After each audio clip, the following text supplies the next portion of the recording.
Good morning, बच्चों. और from today onwards, we are starting with the mind maps, and this will complete our syllabus also in all aspects. We will be covering reader, supplementary, poem, everything. So follow the channel, subscribe the channel, and study well. Students, as you can see, this is mind map of first chapter, reader, a letter to God. आप सबने ये chapter पढ़ चुके हैं, class में आप लोग समझ चुके हैं इस चैप्टर को. आज हम इसमें उन चीज़ों को कवर करेंगे जो आपके एग्जाम्स में आ सकती हैं, क्योंकि अब कॉम्पिटेंसी बेस्ड पेपर आ रहे हैं जिसमें आपको चैप्टर को समझना है, उसके बाद में क्या हुआ, पहले क्या हुआ, सब चीज़ को समझना है. ठीक है, तो हम लोग यहाँ पे स्टार्ट करते हैं. तो आप देख रहे हैं कि लेटर टू गॉड, इसका जो मेन हमारा थीम है इस चैप्टर का कि that faith can move mountains, यानी कि अगर आपको विश्वास है तो आप पहाड़ को भी हिला सकते हैं. मूव माउंटेन्स मतलब क्या होता है? पहाड़ को हिलाना, है ना. यानी पहाड़ को तो नहीं कोई हिला सकता, मतलब कि विश्वास से आप वो काम भी कर सकते हैं जो हम नहीं सोच सकते. कैसे? इस चैप्टर को हम पढ़ेंगे तो समझेंगे. इसमें मेनली दो कैरेक्टर्स हैं, एक लेंचो का कैरेक्टर है और एक पोस्ट मास्टर का कैरेक्टर है. इन दोनों कैरेक्टर्स के बारे में भी हम अच्छे से पढ़ लेंगे कि इनमें क्या क्या इनकी क्वालिटीज़ थी, इनको हमें अच्छे से याद कर लेना चाहिए. अब देखो, लेंचो कहाँ रहता था? On the crest of the हिल, यानी कि एक पहाड़ था, उसकी वहाँ पे उसका यहाँ पे घर था. ठीक है. वेटिंग फॉर रेन, वो बारिश का इंतज़ार कर रहा था क्योंकि उसकी क्रॉप्स अच्छी हो रही थी, उसको थोड़ी सी बारिश की ज़रूरत थी जिससे उसकी क्रॉप्स जो थी वो हो जाए. तो रेन आती है ना. रेन जब शुरू में आती है तो वो कहता है कि ये रेन ड्रॉप्स नहीं है, ये सिल्वर कॉइन्स हैं. क्यों कहता है वो सिल्वर कॉइन्स हैं? क्योंकि इससे उसकी इन्हेंस होगी हार्वेस्ट. इन्हेंस मतलब बढ़ेगी, उसकी जो फसल होगी, जो उसकी खेती होगी, उसमें बढ़ोतरी होगी. और जब नेचुरली जब उसकी फसल ज़्यादा होगी तो क्या होगा? उसके पास ज़्यादा पैसा आएगा. इसलिए चांदी के सिक्के बरस रहे हैं, वो शुरू में ये कहता है. तो बच्चों, ये पूछा जाता है कि चांदी के सिक्कों से उसने क्या कंपेयर किया, लेकिन बाद में सच में वो चांदी के सिक्के बरसने लगे. मतलब सच में वो जो ओले थे बड़े बड़े, वो ऐसे लगने लगे जैसे चांदी ही बरस रही है. लेकिन उन हेल स्टॉर्म ने, हेल स्टॉर्म मतलब ओलावृष्टि ने उसकी पूरी फसल को चौपट कर दिया. एक भी यहाँ पे बच्चों बहुत सारे इंपॉर्टेंट कंपैरिजंस किए गए हैं चैप्टर में, जिनको आपको अच्छे से समझ लेना चाहिए. वो कहता है कि अगर ओलावृष्टि होती तो शायद कुछ अगर लोकस्ट माने कहता टिड्डी का दल. एक जगह वो बोलता है, आप नोट कर लेना इसको रीडर में, कि अगर लोकस्ट यानी टिड्डी का दल भी आके करता नुकसान तो शायद कुछ बच जाता, लेकिन ये ओलावृष्टि से उसके खेत में कुछ भी नहीं बचा. ठीक है. उसको अब कोई आशा नहीं रहती है, उसकी पूरी खेती बर्बाद हो जाती है. हिज ओनली होप इज, अब उसकी एक ही आशा बची है, वो क्या है? लेटर टू गॉड, की दैट भगवान, उसकी एक ही आशा है कि वो पत्र लिखेगा भगवान को और भगवान उसको जवाब देंगे. यही फेथ है, यही उसका जो फेथ है, इसको आगे जाके हम पढ़ेंगे कि यही फेथ है. अब वो लेटर लिखता है गॉड को, और गॉड को क्या लिखता है कि क्रॉप्स मेरी डिस्ट्रॉय हो गई हैं, आई नीड 100 पीजोस, मुझे 100 पीजोस. पीजोस वहाँ की करेंसी है बच्चों, जैसे अपने यहाँ रुपये चलते हैं ऐसे वहाँ पर पीजोस चलते हैं. आस्क टू सेंड मनी, और वो भगवान से पैसा मांगता है. तो ये उसका पत्र है. वो पूछा जा सकता है कि लेटर में वो क्या लिखता है, तो आप लिख देंगे कि लेटर में वो ये लिखता है. ठीक है. तो ये हो गया लेंचो की कहानी. तो हमने लेंचो के बारे में क्या क्या चीज़ें यहाँ पे देखी कि लेंचो बहुत हार्ड वर्किंग था, बहुत मेहनती था, है ना.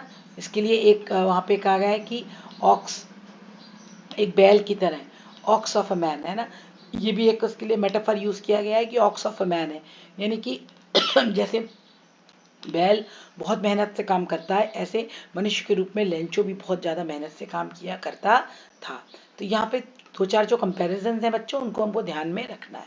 अब ये देखो, अब वो लेटर लिखता है और वो पोस्ट मास्टर को, ये एरो बना हुआ है, पोस्ट मास्टर को पोस्ट कर देता है.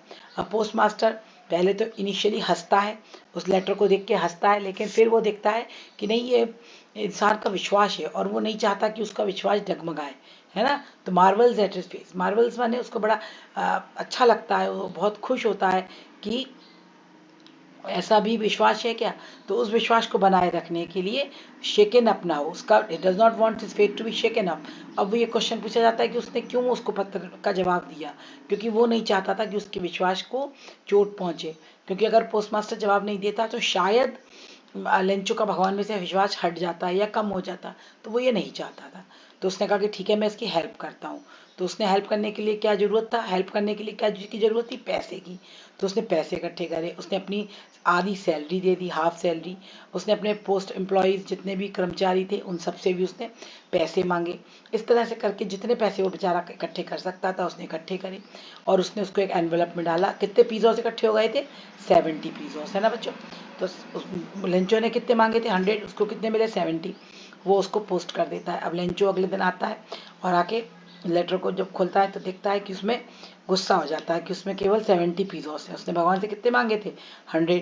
तो फिर वो दूसरा लेटर भगवान को लिखता है, सेंड रेस्ट ऑफ मनी। वो कहता है बाकी का पैसा भी भगवान भेज दो, don't send it through mail. उसने कहा लेकिन मेल से मत भेजना, एज पोस्ट ऑफिस में एम्प्लॉइज बंच ऑफ क्रुक्स, क्योंकि पोस्ट ऑफिस के जितने भी एम्प्लॉई हैं वो सब क्या है, बंच ऑफ क्रुक्स माने ठग, ठगों का समूह है।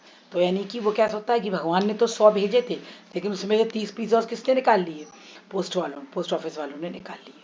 तो बच्चों ये लेसन है। तो पोस्ट मास्टर का कैरेक्टर और लेंचो का कैरेक्टर, ये दो हमको आना चाहिए लिखना, कि पोस्ट मास्टर में क्या था, बहुत हंसमुख था, हैप्पी गो लकी था, है ना, बहुत जोवियल था, हंसता रहता था। और उसका फिजिकल कैसा था, देखने में कैसा था, वो फैट था, है ना, उसकी पर्सनैलिटी थोड़ी फैटी थी, और हेल्पफुल था, बहुत दयालु था। बच्चों ये सब चीज़ें हमको पता होना चाहिए।